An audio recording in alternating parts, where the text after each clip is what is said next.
Hi, everyone. Welcome to a new episode of Crypto Tips. My name is Heidi. And my name is Toby. And today we're going to talk about why every cryptocurrency Sucks. At first, at least when they first launch. Yes. So I think the perfect example that we saw a few months ago with Solana, when the network went down for 17 hours, so much hate went into that. And I think it came from a lot of people who are new to cryptocurrency, haven't done the research on the history of this space, and how basically a lot of other cryptocurrencies have gone through very, very similar situations. So that's the purpose of today's episode, is bringing our knowledge of our personal experience of the history of cryptocurrencies over the years. And for example, did you guys know that Bitcoin went through a 51% attack like the first year or 2 years after it was launched?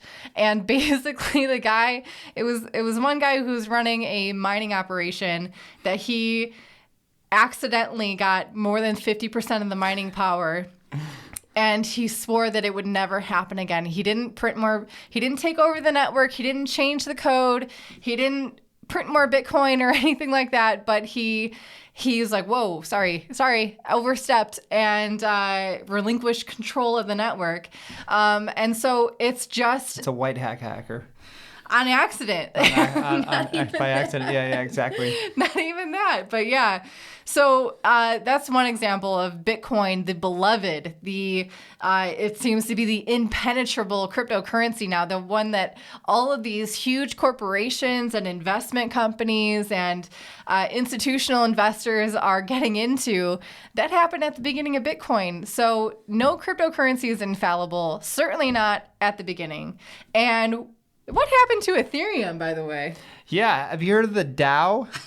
Okay, so there was one There's a funny meme about it. Yeah, what actually happened on that? So I remember just waking up in the morning going, oh my gosh, Ethereum dropped from $20 back to like $6. I'm like, what the heck, man? That was horrible. I'm like, and I had no idea. There wasn't YouTube I can get onto. There wasn't any it was Twitter, pretty much, that I could get onto. It was in like Medium articles. Couple guys. And basically the developers of Ethereum giving us a rundown of what was actually happening. Yeah, that was... So Ethereum, shortly after it launched, they had this idea of a decentralized autonomous organization, a DAO. Slockit. It was called Slockit. That was one of them. Yeah, but that was like the main one. And it was like a huge crowdfunding. It was okay. So like the Ethereum DAO was one giant crowdfunding fund.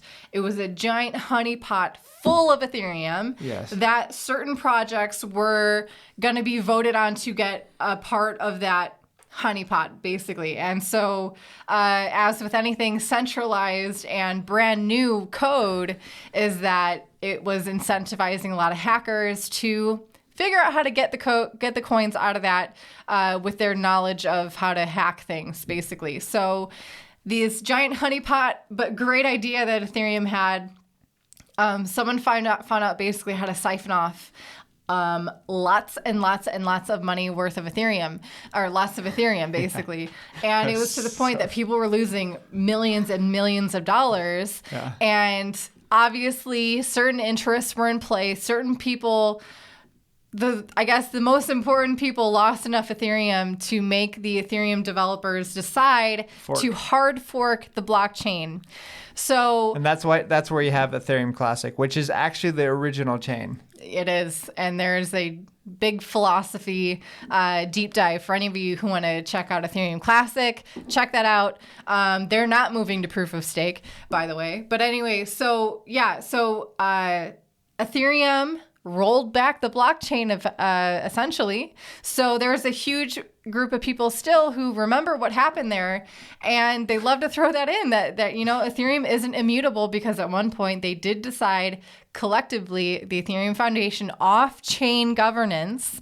It was not a vote. It was people who came together in person enough people came together in person with the ability to sign, to make these changes to the code, sign those transactions, and they ended up hard forking Ethereum. It was a contentious hard fork. It was like a week. I remember that. They're like, I remember it was like one day they're like, hey, we're thinking of hard forking Ethereum. We're going to take a vote. And then like 3, 4, 5 days later, they're like, okay, yeah, we're going to hard fork Ethereum. And that was really hard to actually hold on to Ethereum because like it went from $20 That was a to scary moment. $7 or whatever. And I'm like, well, I can buy some more, but I'm just like, and I'm hearing like my friends who, you know, I've made friends in this space and they're like, get rid of it. It's horrible.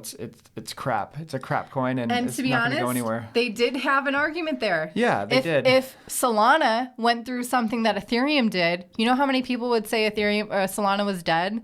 But the difference here is that Ethereum is the first crypto to really be unleashing this idea of a DAO, decentralized governance, big ideas, and it had a hell of a team counts for something, right? Exactly. And you know, people give Vitalik I think he's a socialist, and I get it, but like I still respect like what the work he's done, you know, his past as well, and you know, with Gavin Wood and you know, I mean, Charles Hoskinson, exactly. You have like there's a lot of them. You have a lot of brilliant people working for it, and I'm like, all right, they're going to figure this out. This is actually really good what has happened. And, you know, we're going to move on. And, you know, I was looking at the pricing and going, okay, fine, it's dropping, but I'm looking at the volume too, and it was rising. And so I'm like, you know what, for every seller, there's a buyer. And I think what's happening right now, it's moving from weak hands to strong hands, or even maybe like a philosophy issue as well, which I totally understand. Like if people are like, well, you know what, I'm just going to hold on to, I'm going to get Ethereum Classic instead. But I'm like, okay, like who is moving on to Ethereum Classic? Yeah. I had to like dissect that because like, okay, if I do like sell all my Ethereum and go into ETC, like who's going to be running the show there? Like, no, they're not. The talent went with Ethereum. Exactly. All the talent went with Ethereum. Yeah. So I'm like, all right, I'm sticking with this. I'm going to hold a little bit because they airdropped Ethereum Classic to us, essentially. So that's what happened. And that was like the first time we were dealing with a hard fork because Bitcoin Cash had not hard forked from Bitcoin yet. That was the next year. And I had no idea what a hard fork was. And trying to figure out how to claim, if you had contributed to the DAO, how to claim your tokens that were coming back from that, how to claim your Ethereum Classic coins from the hard fork. That was fun. It was a learning experience for everyone in cryptocurrency at that point. Like nothing like that had really happened before. Yeah. So really interesting, but it's an epic reminder that every cryptocurrency is probably, if they're putting themselves out there, if they're getting enough investments put in, if they're pushing the right buttons with their code, that if they're disrupting enough, they're going to get enough attention of someone who wants to try to tear it apart.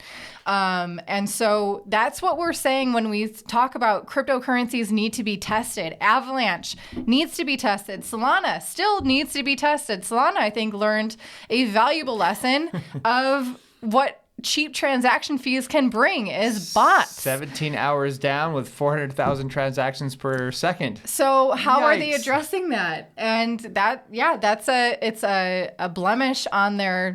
But I mean, I got to give these guys credit. Like they're experimenting with 400,000 transactions a second. That's impressive. That's freaking impressive. I mean, considering Ethereum's only 15.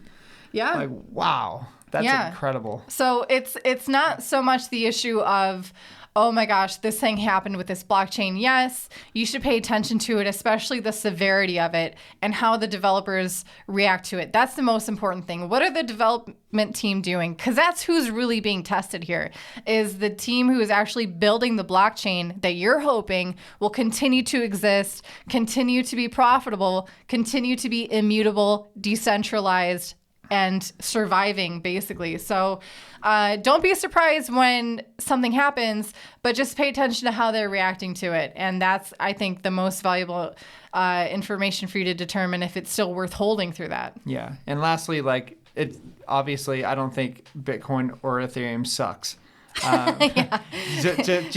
It's more of like, hey, guys, click on this so you can learn about this. Yes. You know, because, you know, right now there's so many YouTubers out there that are they title their stupid videos, and there's literally nothing to learn in this. Yeah. So we got to make our videos kind of We'll clickbait you, but we'll follow it through. And we're going to educate you as well. Yes. So that's what we do. Welcome to Crypto Tips. Anyways. Thank you everyone for watching. If you guys are enjoying this, please hit the like button, hit subscribe, and leave us a comment down below. Tell us what you think. Yeah. Bye-bye. Bye, guys.